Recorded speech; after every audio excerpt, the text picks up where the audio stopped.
concepteur, vous êtes fabricant, vous êtes devant cette machine où l'on voit des bouteilles de vin par transparence. C'est quoi Technowine, Franck? Alors Technowine, donc c'est une société qui est basée sur Nice. Nous avons deux produits, un produit qui est fabriqué en Italie, qui est celui-ci, qui est le Wine Please, qui est un distributeur de vin au verre, et un autre produit qui est le Technowine, qui lui-même est fabriqué sur Nice. Parlons déjà du Wine Please. Alors le Wine S'il vous Please, plaît. un distributeur de vin au verre qui est connecté à une bouteille d'azote.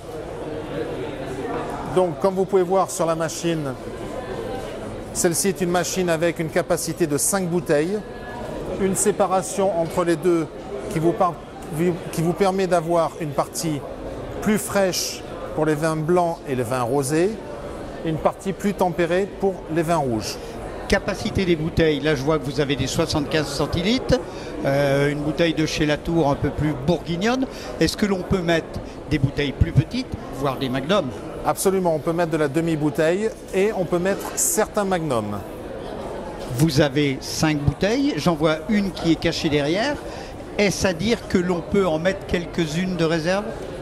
On peut mettre certaines bouteilles à température sur le derrière la bouteille pour pouvoir la changer plus facilement. Donc c'est un pré-rafraîchissement. C'est un pré-rafraîchissement. Alors comment ça fonctionne? Voilà, c'est la question que j'allais vous poser. La machine est donc reliée... je mets une bouteille pleine. Voilà, on met une bouteille pleine. La machine est reliée à une bouteille d'azote alimentaire qui est cachée derrière alimentaire, mon l'appareil. cher Watson. Hein. Alimentaire, parce que si on met de l'azote non alimentaire, le goût du vin risque d'être un petit peu altéré. Ensuite, lorsqu'on installe la machine derrière le comptoir, et lorsqu'on...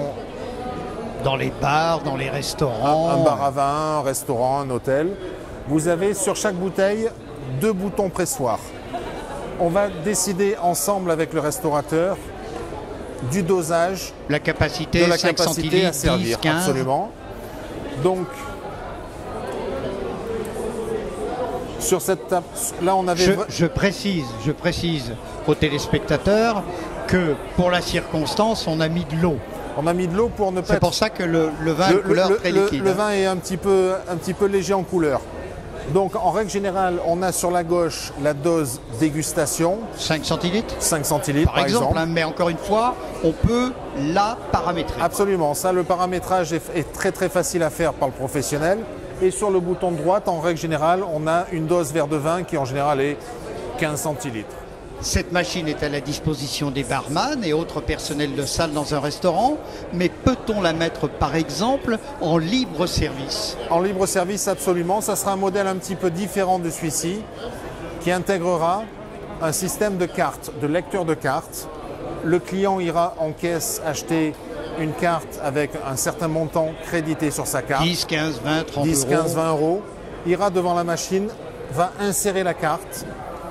Un petit écran lui indiquera le solde d'argent qui lui reste sur sa carte et pourra se servir et l'argent sera débité automatiquement sur la carte.